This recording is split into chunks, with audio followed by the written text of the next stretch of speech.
From dedicated demonic followers and horrific artifacts to some of their most famous cases, today we review the demons our favorite demonologists feared. Join me as we review our top 10 demons that Ed and Lorraine Warren feared. I'm your host Rachel Fisher, and let's get spooked, shall we? Number 10. The Devil Made Me Do It. In 1981, 19-year-old Arn Cheyenne Johnson sparked controversy far and wide for a crime he wasn't behind, or so we think. While arguing with Alan Bono over Johnson's girlfriend, Arn stabbed Bono, resulting in the man's death. When police arrived, Arn claimed that the devil made him do it. When the words "the devil made me do it" came from his mouth, it sent the world into controversy. Apparently, Arn was possessed by a demon that had not been vanquished by the Warrens at all. Ed and Lorraine had worked with his family a year prior when Arn's girlfriend's brother David was possessed by not one, not two, but 43 demons. In order to save him, Arn commanded the demons to enter him instead, so when his dark deed finally occurred, Ed and Lorraine flew to his defense. The Warrens stated that at the time of the exorcism, and I quote, "Johnson leapt up and cried to the demon, 'Come into me, I'll fight you, come into me.' But from that time on, he was possessed." The Paranormal Society was split in half, but Johnson's team was committed. The court had defended acts of God in the past, like a lightning strike to a tree hits a car, you know what I mean? And now it was time to defend accounts of the devil. But despite what you believe, it wasn't enough, and Johnson received a maximum sentence but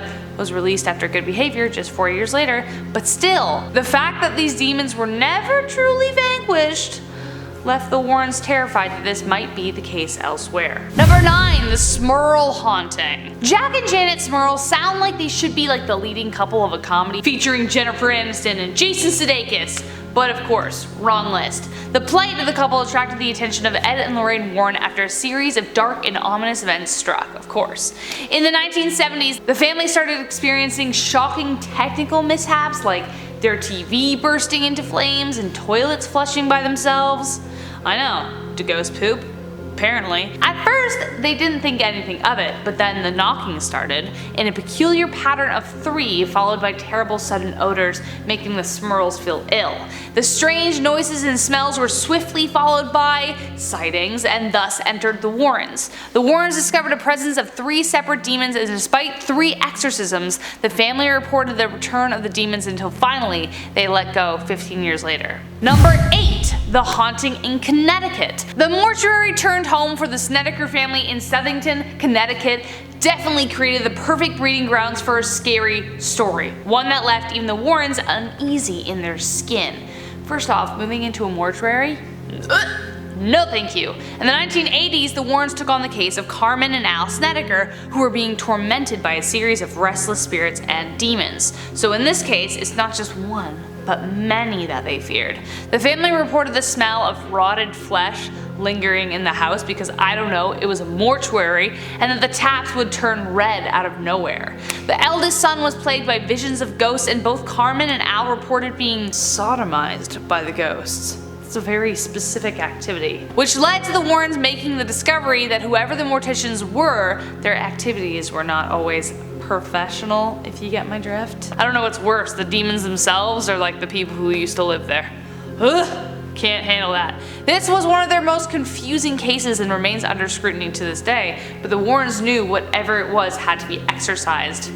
But the question is, was it really, or is it just hiding out until someone else comes along? Number 7. The Enfield Haunting. I don't know what it is with the 70s, man. It just seems like so much weird stuff happened. We had serial killers. It's nuts.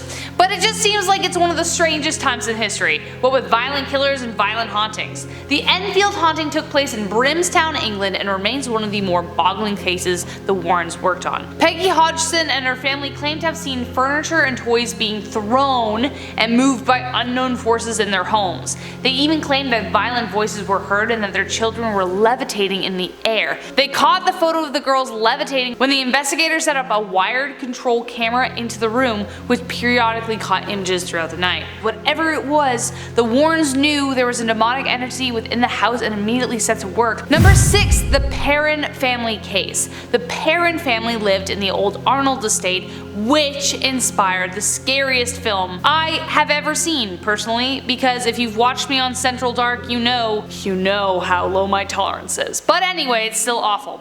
Yeah, you know it, you've heard of it. 8 generations of families lived and died in the old house and apparently never wanted to leave, or never could. When the Perron family moved in the 1970s, the advice they got was to leave the lights on always. Why didn't you leave then? I don't know. I don't know how that didn't send them running for the hills. The house had been rife with tragedy, but one of the 3 people who took their own lives was an alleged Satanist whose activity was responsible for the possession of the house. Her name was Bathsheba Sherman, who became a demon that Lorraine will never forget. The demon would physically attack the daughters of the Perron family, with one reportedly seeing a floating head screaming and retching at her. Ugh, I almost didn't say her name, but I did, so we'll see what happens to me now. Number 5. The Shadow Doll. The Shadow Doll is literally the doll of your nightmares. The Shadow Doll comes from unknown origins but was kept in the Warrens Museum for safekeeping. But what we do know was that it was used for satanic rituals, and that the thing is doused in black magic and contains human and animal bones. Whatever possesses this thing had the Warrens take it into their possession to ensure that it caused harm to no one else. Legend has it that if you take a picture of the doll, it will possess your nightmares. But it won't just be any nightmare. It will be the most terrifying you've ever experienced, and some have even suffered heart attacks from them. I know what you're thinking. Why didn't they just burn the thing? Well, what's more dangerous? A demon you can see right in front of you, or one free to wander wherever it chooses? Honestly, I take the spider approach with this. If you see the spider, you know where the spider is, you're good. As soon as the spider disappears, burn your house down. Number 4. Valak. This one is a little controversial because was it just made up for the films? We don't know. Valak is a real demon mentioned in the Lesser Key of Solomon that was introduced into the Conjuring series of films. Though her direct involvement with Lorraine and Ed is under debate, Lorraine's belief in the demon was very strong. Valak is referred to as the Great President of Hell, and usually chooses to appear as a small winged, 2-headed creature thing resembling a child. Valak is said to command 30 legions of demons, and in the film became the leading arch nemesis of the Warrens. We'll mention Borley Church in a second, but Valak was portrayed as a nun. But there is some speculation that says that they may have actually encountered him throughout some of their worst cases. Lorraine often said that she encountered a black, shadowy vision of a dark entity whenever she wasn't working on a case, and believed that she was being followed by something she couldn't explain. Want to know more? Stay tuned until the end of the video and make sure to like and subscribe while we're here. Number 3. Borley Church relates to Valak. We'll talk about this in a second. The grim history of Borley Church is the perfect setting for a horror film. The land upon which it is built used to be the home to a 14th century monastery, where a monk fell in love with a nun at a nearby convent, which led to the monk being hanged, and the nun was bricked up alive within the walls of her convent, which sounds pretty friggin' extreme if you ask me. It sounds like evil resided there long before Ed and Lorraine made the trek out to sort out whatever demon lay between its walls. Whoever did that to those 2 poor people, ugh, that's awful. This case inspired the famous nun apparition, as I mentioned, as the youngest daughter of the family who settled there reported seeing her figure. She was also pushed and slapped hard enough to leave welts behind, and that was just in the 1800s. When Ed and Lorraine visited, they obtained photo evidence of the hauntings.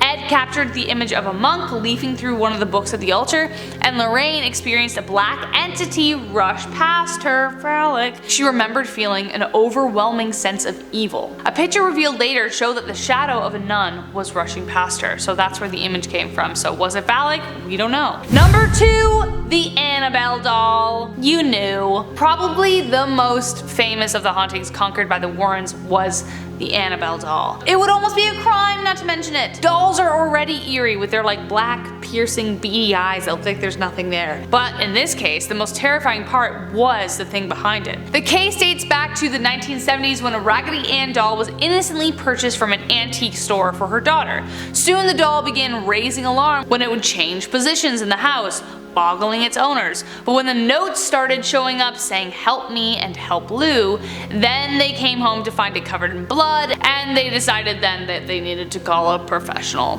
The first medium they called in said it was just the spirit of a girl who passed away, but then the owner, Angie's boyfriend, was attacked. Enter the Warrens. They knew the doll was in fact a demon based on the marks of the beast and other encounters. They removed the doll and took it home, vowing not to take the highway, concerned that whatever was within the doll might cause an accident. Indeed, their brakes stalled or failed several times on their way home, putting their life in jeopardy several times. It wasn't until Ed doused the doll in holy water that the problem desisted. The couple was so concerned about the doll that Ed routinely said a prayer over the doll every single night. Alright, number 1, the Amityville horror case. The setting: Amityville, Long Island in 1975. A place rife with satanic manifestations set on driving whoever entered to violent madness. As soon as I even say Amityville, you know where this is going. One of the most famous Warren cases, this haunting continues to land on the conclusion that there are just some things that can't be explained. A year before the Lutzes moved into the suburban home in Long Island, Ronald DeFay Jr. shot and killed the 6 members of his family. So it's no wonder that during the first month of living there, the Lutzes experienced swarms of flies, loud banging noises, disturbing entities, and even levitations. The Lutzes moved out and left all their belongings behind, and George Lutz, the father, an ex-Marine and karate expert, so clearly a tough guy, wouldn't even meet the Warrens at the house. He met them at a Pizza Hut. He was that scared. The Warrens said that this case affected their personal relationship to each other the most out of any case they've worked on. This entity followed the Warrens home the very first day, and Lorraine described being incredibly fearful. There was something she just couldn't explain. To this day, Lorraine says that this is the case that haunts her the most, and said, and I quote, she hoped that this was as close to hell as she would ever get. Ed and Lorraine Warren encountered thousands of demons in their lifetime, some nameless, others all too familiar. Today's list featured their most famous cases and encounters that I don't think anyone upon hearing them could forget. Remember to like and subscribe and comment on this video to help show your support if you like this one and you want to see more like it. I've been your host, Rachel Fisher, and until next time guys, take care. To some of their most famous cases, from dedicated demonic followers and horrific artifacts to some of their most... did somebody ask you? Chapstick? There, are you happy? Speaking of demonic artifacts, this guy has a mind of its own.